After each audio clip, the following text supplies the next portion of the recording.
안녕하세요. 오늘은 하나님의 특별하고 귀한 말씀과 함께 여러분을 만나게 되었습니다. 혹시 지금 이 순간 마음 한편이 무겁거나 앞이 보이지 않는 깊은 어둠 속에 계신 분이 있으신가요? 경제적인 어려움으로 밤잠을 설치고 계시거나 건강의 염려로 불안한 마음을 안고 계시는지요? 아니면 소중한 인간관계에서 오는 상처로 가슴이 아프거나 미래에 대한 막막함으로 어디로 가야 할지 모르는 길 잃은 양 같은 마음이신가요? 이런 순간들 우리는 모두 경험합니다. 인생이라는 여행길에서 때로는 폭풍우를 만나고 때로는 깊은 골짜기를 지나야 하는 순간들이 있습니다.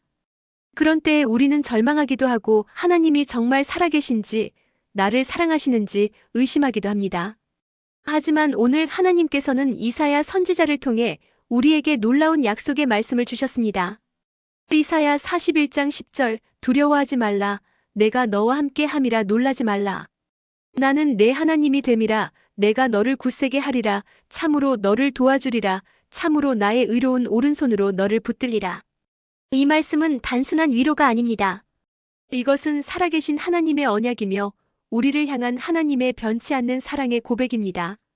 오늘 이 말씀이 여러분의 마음 깊은 곳까지 스며들어 진정한 평안과 소망과 치유를 경험하시기를 간절히 바랍니다. 함께 이 놀라운 여행을 시작해 보겠습니다. 기원전 586년 예루살렘이 바벨론에 의해 완전히 파괴당했습니다. 솔로몬이 건축한 웅장한 성전은 불타버렸고 다윗의 왕궁은 폐허가 되었습니다. 수많은 유다 백성들이 포로로 끌려가며 조상의 땅을 떠나야 했습니다. 그 중에는 한 젊은 히브리 청년도 있었습니다. 바벨론 강가에 앉아 그는 고향 시온을 그리워하며 눈물을 흘렸습니다.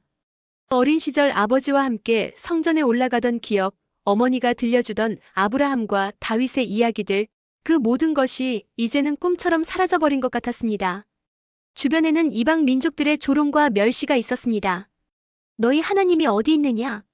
우리 신들이 너희 하나님을 이긴 것이 아니냐? 청년의 마음속에는 깊은 의심이 자리 잡기 시작했습니다. 하나님이 정말 우리를 사랑하시는가? 언약을 잊으신 것은 아닌가?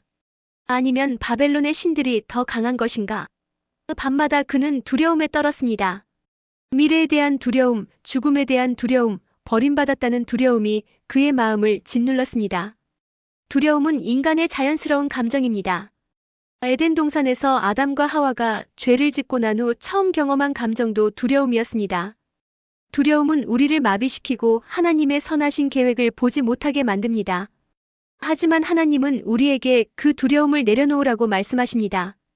단순히 용기를 내라가 아니라 두려워하지 말라고 명령하십니다. 왜일까요? 바로 다음 문장에 그 놀라운 이유가 나타납니다. 내가 너와 함께 함이라 이 짧은 문장 속에 담긴 하나님의 마음을 느껴보세요. 히브리어 원문에서 함께라는 단어는 임마크인데 이는 단순히 가까이 있다는 의미를 넘어서 하나가 되어 있다는 깊은 연합의 의미를 담고 있습니다. 온 우주를 창조하신 전능하신 하나님이 우리 한 사람 한 사람과 개인적으로 친밀하게 함께 계신다는 것입니다. 이것은 단순한 종교적 위로가 아닙니다. 이것은 하나님의 영원하고 변치 않는 언약입니다. 하나님은 공간과 시간을 초월하여 존재하시지만 동시에 우리의 가장 작은 고통까지도 함께 아파하시는 분이십니다. 우리가 울 때 함께 우시고 우리가 기뻐할 때 함께 기뻐하시는 분이십니다.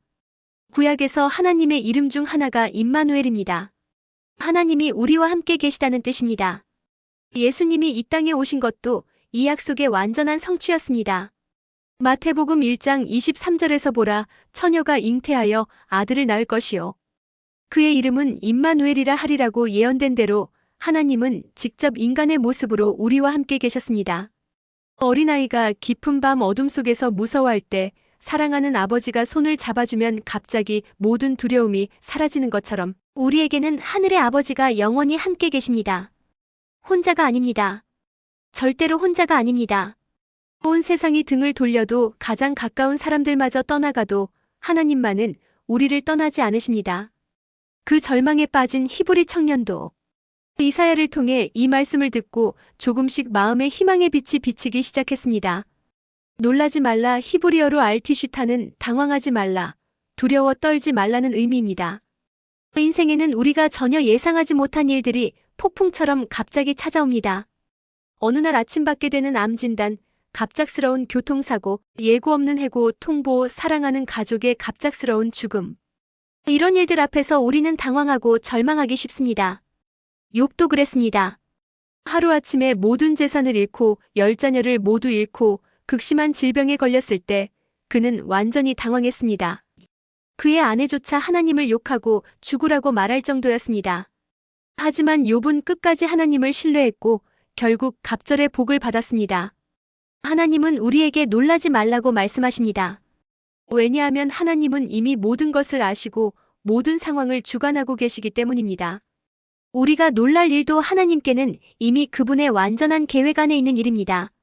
로마서 8장 28절에서 우리가 알거니와 하나님을 사랑하는 자, 곧 그의 뜻대로 부르심을 입은 자들에게는 모든 것이 합력하여 선을 이루느니라고 약속하신 대로입니다. 하나님의 시각에서는 시작과 끝이 모두 보입니다. 우리에게는 위기로 보이는 상황도 하나님께는 더 큰 축복으로 인도하는 과정일 수 있습니다. 요셉이 형들에게 팔려 이집트로 간 것이 결국 이스라엘 민족 전체를 구원하는 하나님의 계획이었던 것처럼 말입니다. 그러므로 갑작스러운 변화 앞에서 놀라지 말고 하나님의 선하신 계획을 신뢰해야 합니다. 나는 내 하나님이 됨이라. 이것은 하나님과 우리 사이의 언약적 관계를 확인해 주시는 개인적이고 친밀한 고백입니다. 여기서 중요한 것은 내라는 단수형입니다. 하나님은 수많은 사람들을 집단적으로 대하시는 것이 아니라 각 개인을 소중하게 여기시고 개별적으로 관계를 맺으십니다. 이것은 창세기부터 시작된 언약입니다. 하나님은 아브라함에게 나는 내 하나님이 되고 너는 내 백성이 되리라고 약속하셨습니다. 이삭에게도 야곱에게도 같은 약속을 하셨습니다. 시내산에서 이스라엘 백성들과 맺으신 언약의 핵심도 너희는 내 백성이 되고 나는 너희 하나님이 되리라는 것이었습니다. 하나님이 우리의 하나님이 되신다는 것은 무엇을 의미할까요? 첫째, 하나님이 우리를 완전히 책임지신다는 뜻입니다. 목자가 양을 책임지듯, 아버지가 자녀를 책임지듯, 하나님은 우리의 모든 필요를 채워주십니다. 둘째, 하나님이 우리를 보호하신다는 뜻입니다. 셋째, 하나님이 우리를 인도하신다는 뜻입니다. 구름 기둥과 불 기둥으로 이스라엘을 인도하셨던 것처럼 하나님은 우리의 인생길을 인도해 주십니다. 그 선언 속에는 상황과 상관없는 변치 않는 사랑과 관계에 대한 확신이 담겨 있었습니다.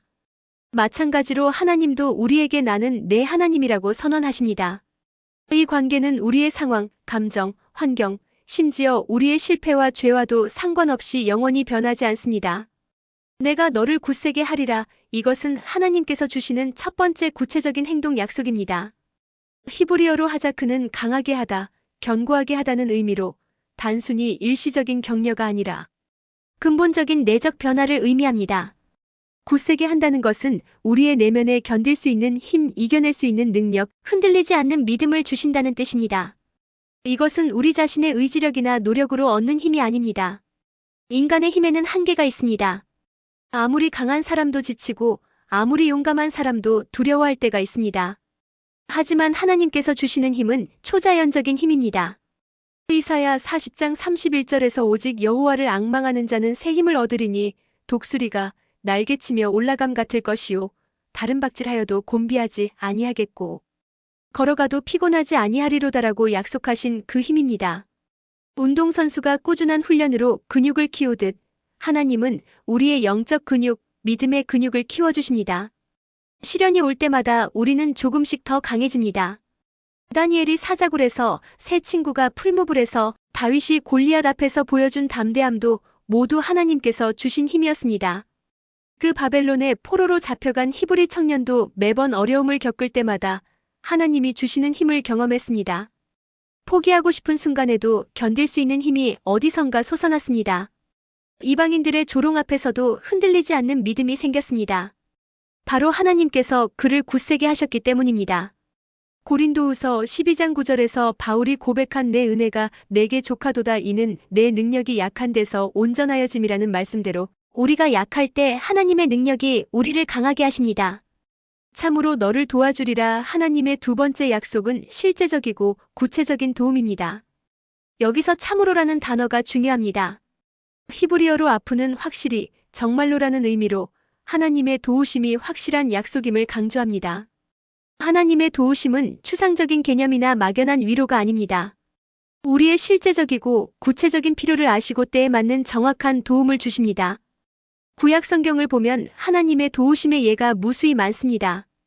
홍해 앞에서 절망한 이스라엘 백성들을 위해 바다를 가르셨고 광야에서 만나와 메추라기를 내려주셨습니다.